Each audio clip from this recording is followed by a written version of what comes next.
istrinya berkata, selagi engkau ini mendapat jaminan dari Rasulullah atau kau menjaminkan Rasulullah Shallallahu Alaihi Wasallam, maka ayo kita perbanyak sholawat. Semoga Nabi besar Muhammad Shallallahu Alaihi Wasallam benar-benar menjamin dirimu.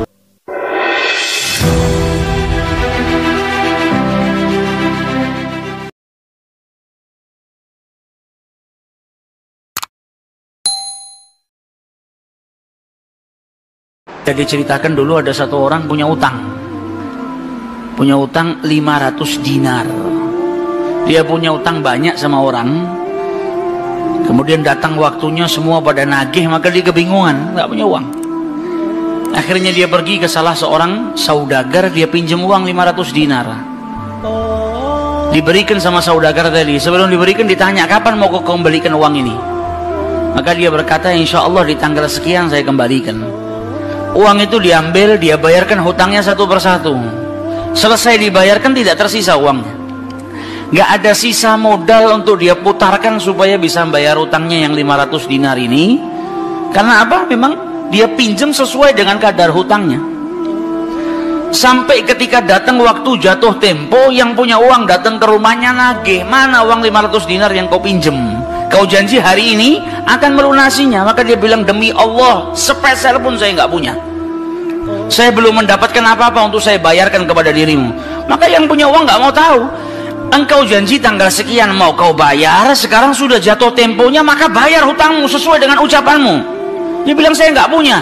Kalau begitu ayo pergi ke Qadhi, pergi ke hakim. Nggak benar ini perbuatanmu. Maka yang utang tadi dibawa sama yang punya uang ke hakim. Diceritakan perkaranya, ditanya sama hakim, kenapa tidak kau bayar hutangmu? Bukankah engkau berjanji hari ini akan melunasinya? Dia bilang, iya saya berjanji, tapi saya nggak punya uang. Saya bukan pengkhianat, bukan orang yang mau berdusta. Kalau berdusta saya akan bilang saya nggak punya uang. Nggak ada perjanjian di sini, nggak ada bukti. Tapi saya ngaku kalau saya punya hutang dan hari ini saya nggak punya uang untuk saya bayarkan. Maka Qadhi berkata, apa? Kalau begitu kau melanggar janjimu, maka engkau harus dihukum, engkau harus dipenjara. Maka yang utang tadi bilang apa? Kalau begitu ya sudah, kalau memang hukumannya saya harus dipenjara karena saya nggak bayar utang, ya sudah saya terima. Tapi tolong berikan saya waktu 1 hari. Saya mau kembali ke rumah saya mau izin dengan istri dan anak-anak saya. Besok saya akan kembali ke sini lagi dan masukkan saya ke dalam penjara. Maka sang hakim berkata apa? Bagaimana mungkin saya bisa percaya dengan dirimu? Siapa yang menjamin dirimu? Kalau ada yang menjamin kau bakal kembali ke sini, maka saya lepaskan. Dia bilang, ya Qadhi, kalau saya niat lari sudah dari kemarin-kemarin saya lari. Kalau saya niat lari saya nggak datang ke sini. Maka percayalah saya akan kembali di esok hari. Maka kata Qadhi, jaminannya apa? Akhirnya lelaki tadi bilang apa? Jaminannya yang menjamin saya adalah Rasulullah Shallallahu Alaihi Wasallam. Maka sang hakim bingung. Maksudmu yang menjamin Rasulullah ini bagaimana?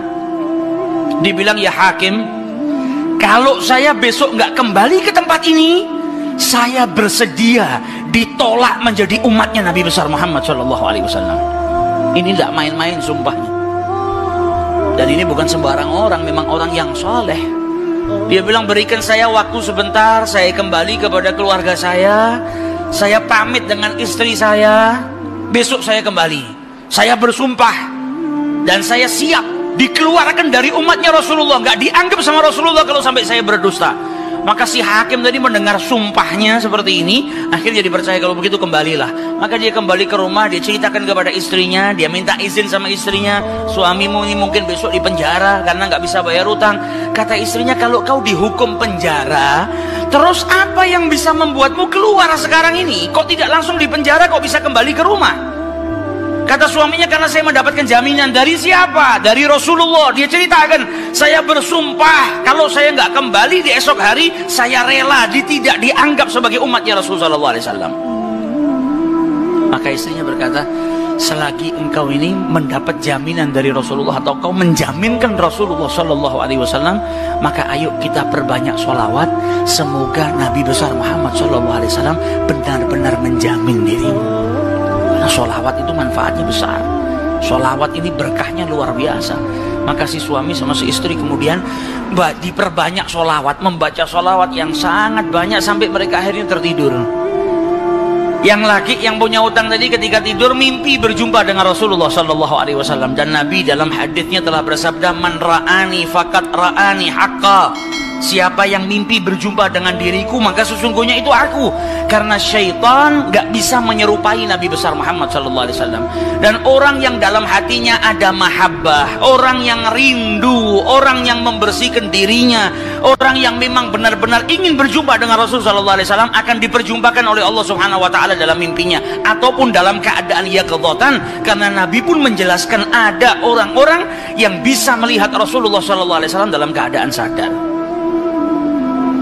Sebagaimana dulu diriwayatkan ada seorang santri kepingin ketemu sama Rasulullah, pingin mimpi. Tanya sama gurunya, sama kiainya, ajarkan kepadaku caranya mimpi ketemu Rasulullah itu bagaimana. Kata kiainya, apa? Gampang. Nanti malam kau makan ikan asin yang banyak, setelah makan jangan minum, kau tidur. Maka dia bingung, apa hubungannya ikan asin dengan mimpi ketemu Rasulullah? Praktekkan. Ini kiai mau mendidik santrinya yang betul-betul kepingin berjumpa dengan Rasulullah, pingin mimpi dengan Rasul sallallahu alaihi wasallam. Maka malam hari datang dia makan ikan satu piring, setelah itu nggak minum, tidur. Bangun tidur dia pergi ke gurunya, marah, mana saya nggak mimpi ketemu Rasulullah. Kata gurunya, apa yang kau impikan? Kau mimpi ngelihat apa? Kata santri tadi, saya mimpi ngelihat laut, ngelihat sungai, ngelihat hujan, ngelihat air terjun. Kata gurunya, karena sebelum tidur yang kau rindukan adalah air. Kau makan ikan asin sehingga kau kehausan. Yang kau rindukan dan kau dambakan air. Maka apa yang kau rindukan dan apa yang kau dambakan datang dalam mimpi. Coba setiap kali kau tidur kau rindu dengan Rasulullah.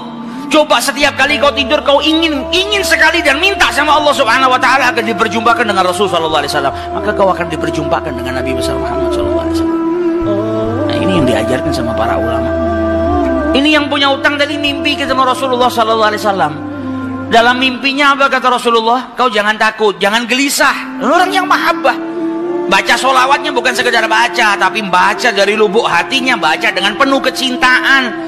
Mimpi berjumpa dengan Rasulullah dan berkahnya sholawat tadi bisa menyelamatkan orang, hajat-hajatnya bisa dikabulkan, dapat pertolongan dari Allah Subhanahu wa taala. Maka dalam mimpinya Rasulullah bilang apa? Besok pagi kau pergi, idhab ilal wali, pergi ke gubernur di tempatmu itu, bilang sama gubernur tadi, Rasulullah mengucapkan salam kepadamu, dan sampaikan kepada si gubernur, kalau setiap hari dia bersolawat kepada Rasulullah sebanyak 1000 kali, itu solawatnya sampai kepada Nabi Muhammad. Dan sampaikan kepada si gubernur, tadi malam dia itu kebingungan, baca solawat sudah 1000 atau belum, ada salah dalam menghitung sehingga dia itu gelisah, saya sudah 1000 atau belum. Maka sampaikan kepada gubernur itu bahwasanya sholawatnya sudah sampai 1000, jadi dia nggak perlu gelisah. Bangun dari tidur, dia mau kembali ke Gawi, tapi sebelumnya dia pergi ke wali, pergi ke gubernur tadi. Sampai di rumahnya gubernur, dia sampaikan, wahai wali, wahai gubernur, Rasulullah menitipkan salam kepadamu. Kaget dia. Orang yang selama ini dia sholawati, gubernur ini gubernur yang cinta kepada Rasul sallallahu alaihi wasallam, tiba-tiba ada orang yang datang bawakan salam dari Rasul sallallahu alaihi wasallam. Nabi Muhammad berkata kepadamu, wahai gubernur, sholawatmu yang kau baca 1000 kali setiap hari sampai kepada Rasulullah. Dan tadi malam ketika engkau kebingungan sholawatmu itu sudah 1000 atau belum, ternyata sudah 1000. Nabi ngabarkan kau jangan takut, jangan gelisah, karena sholawatmu seperti biasa, istiqomah kau baca, jumlahnya sudah 1000. Dan Nabi Muhammad minta engkau bantu diri saya untuk melunasi hutang. Maka saking gembiranya dapat salam dari Rasulullah, dapat kabar kalau sholawatnya yang selama ini dia baca sampai kepada Rasul sallallahu alaihi wasallam. Ditanya utangmu berapa? 500 dinar. Diambilkan 500 dinar dari Baitul Mal. Setelah itu diambilkan lagi 2500 dinar dari uang pribadinya.